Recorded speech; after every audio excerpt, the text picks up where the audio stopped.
प्रधानमंत्री मोदी ने अपने नॉमिनेशन एफिडेविट में जो जानकारी दी है, अब जरा उसके बारे में सुनिए। पब्लिक को ये सब भी तो चीजें दिखती हैं कि ये आदमी क्या देश के लिए कर रहा है और क्या अपने लिए कर रहा है। पीएम ने जो नॉमिनेशन भरा उसमें उन्होंने बताया कि उनके पास 52,000 रुपए कैश है, मात्र 52,000 रुपए कैश है उनके पास। पीएम मोदी के एसबीआई में 2 बैंक खाते हैं, गांधीनगर के बैंक खाते में 73,304 रुपए जमा है और वाराणसी वाले खाते में मात्र 7,000 रुपए जमा है। एसबीआई में ही पीएम मोदी की 2,85,60,338 रुपए की एक एफडी भी है। पीएम मोदी ने नेशनल सेविंग सर्टिफिकेट में 9,12,000 रुपए इन्वेस्ट किए हैं। पीएम के पास 4 सोने की अंगूठियां हैं जिनकी कीमत 2,67,750 रुपए। पीएम मोदी की कुल संपत्ति 3,02,06,889 रुपए।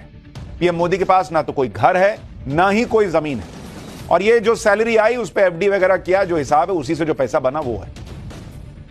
पीएम मोदी के पास पहले गुजरात के गांधीनगर में एक प्लॉट था, लेकिन पीएम मोदी ने वो जमीन भी दान में दे दी है। इस प्लॉट पर नाद ब्रह्म कला केंद्र बनाया जाएगा। वाराणसी से इस बार पीएम मोदी की जीत का बहुत बड़ा टारगेट भी रखा गया है, ऐसा टारगेट जो शायद कभी किसी नेता ने नहीं रखा। जैसे 400 पार सीटों का टारगेट है, उसी तरह से वाराणसी में पीएम मोदी की जीत के मार्जिन का टारगेट भी रखा गया। पीएम मोदी तीसरी बार वाराणसी से चुनाव लड़ रहे हैं और पिछले 2 चुनाव में उनकी जीत का अंतर अगर आप देखेंगे, कैसे नरेंद्र मोदी का टारगेट आगे बढ़ गया है। पीएम मोदी की जीत का मार्जिन देखिए, जीत का मार्जिन कैसे कैसे कितना कितना रहा है। काशी का आपको बता रहा हूं, 2014 में 3,71,000 वोट से जीते। 3,71,000 वोट, इतने तो कई लोगों को पढ़ते भी नहीं है वो। फिर 2019 में काशी से उनका कनेक्ट और बढ़ा। काशी के लोगों को पहले तो 2014 में लग रहा था कि ये कोई गुजरात से आदमी आया है, लेकिन मोदी की लहर थी तो जीत गए। 19 तक में काशी का कनेक्ट बन गया कि भाई ये आदमी तो आके विकास कर रहे हैं, ये तो काशी को पलट दिए, तो वोट भी बढ़ गया। जो मार्जिन था वो 4,79,000 वोट का हो गया, यानी 3,71,000 से 1,08,000 वोट ज्यादा जीत का मार्जिन सिर्फ बता रहा हूं। और 2024 के लिए टारगेट जो है, टारगेट कहा जा रहा है कि इसको बढ़ाकर 10 लाख तक ले जाना है, कि नरेंद्र मोदी को 10 लाख वोट पड़ गए। वाराणसी में पीएम मोदी की जीत का सबसे बड़ा टारगेट तो रखा गया, लेकिन साथ ही साथ वाराणसी के जरिए पूरे पूर्वांचल को साधने का टारगेट भी तो है। यह प्रधानमंत्री नरेंद्र मोदी के वाराणसी से चुनाव लड़ने का ही प्रभाव था कि पिछले 2 लोकसभा चुनाव में पूर्वांचल में बीजेपी को बंपर जीत मिली, क्योंकि 2009 के चुनाव में बीजेपी पूर्वांचल की 13 सीटों में 2 पर ही जीत पाई थी। यह हाल होता था बीजेपी का पूर्वांचल में, 13 में 2 जीतते थे ये लोग। 2014 में नरेंद्र मोदी के नाम पर पूर्वांचल में 13 में से 12 सीटें जीत ली इन लोगों ने, और 2019 के चुनाव में बीजेपी ने पूर्वांचल की 13 में से 8 सीटें जीती। पिछली बार समाजवादी पार्टी और बीएसपी का गठबंधन हुआ था, जिसका पूर्वांचल में कुछ हद तक प्रभाव पड़ा, लेकिन इस बार यह गठबंधन भी नहीं है, इसलिए बीजेपी का टारगेट पूर्वांचल की 13 सीटें जीतने का है। सिर्फ पूर्वांचल ही नहीं, यूपी में आखिरी 2 चरणों का जो चुनाव होगा उसमें कुल मिलाकर 27 सीटें हैं और उन सभी सीटों पर वाराणसी से पीएम मोदी के चुनाव लड़ने का असर पड़ता है। 25 मई को छठे चरण में यूपी की 14 सीटों पर मतदान होगा और 1 जून को जो लास्ट चरण की वोटिंग होगी उसमें यूपी की 13 सीटों पर वोट पड़ेगा। अब ये दोनों मिला दीजिए तो 27 सीटें होती हैं। 2014 के चुनाव में एनडीए को 27 में से 25 जीतने को मिल गई थी। 2019 में 27 में से 21 सीटें एनडीए को मिली थी। बीजेपी की कोशिश है कि इस बार 2014 और 19 से भी बड़ी जीत पूर्वांचल के इलाके में हासिल की जाए और आखिरी 2 फेज में 27 की 27 सीट जीत ली जाए। बाकी बचे चरणों में इंडी गठबंधन का पूरा सफाया करने के लिए आज पीएम मोदी के नामांकन में एक बड़ा खेल भी हुआ। प्रधानमंत्री नरेंद्र मोदी के नामांकन के लिए ऐसे प्रस्तावक चुने गए जो इस चुनाव में इंडी गठबंधन के सबसे बड़े नैरेटिव को ध्वस्त कर रहे हैं। वाराणसी में पीएम मोदी के जो प्रस्तावक बने उनमें पहले प्रस्तावक हैं पंडित गणेश्वर शास्त्री, जो राम मंदिर प्राण प्रतिष्ठा का मुहूर्त निकालने वाले थे। दूसरे प्रस्तावक थे बैजनाथ पटेल, जो ओबीसी समाज से हैं और संघ के पुराने कार्यकर्ता हैं।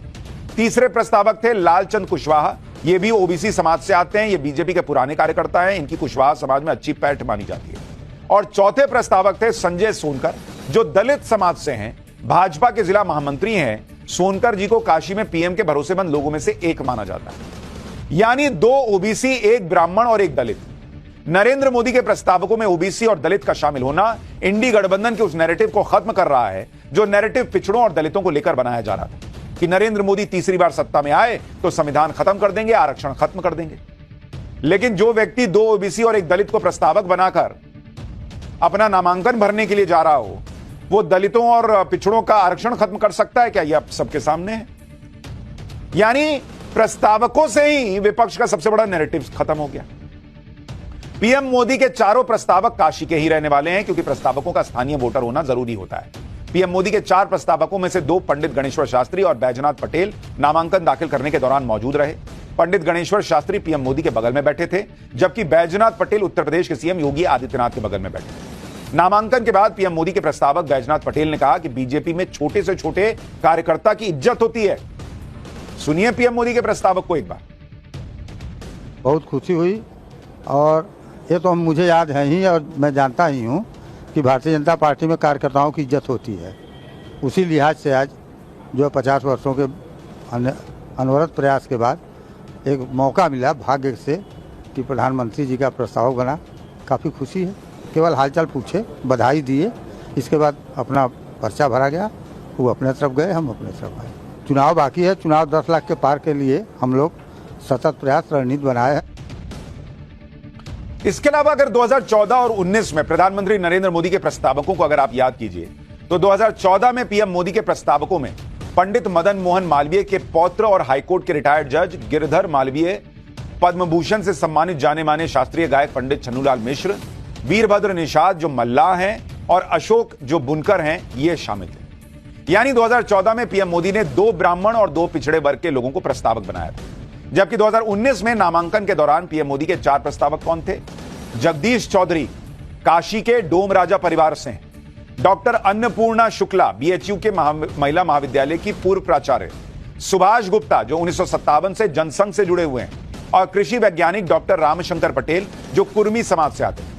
यानी 2019 में 5 साल के बाद जब फिर से पीएम मोदी ने काशी से नामांकन दाखिल किया था, तो समीकरण बदले हुए थे, क्योंकि 2019 में अखिलेश और माया का गठबंधन था।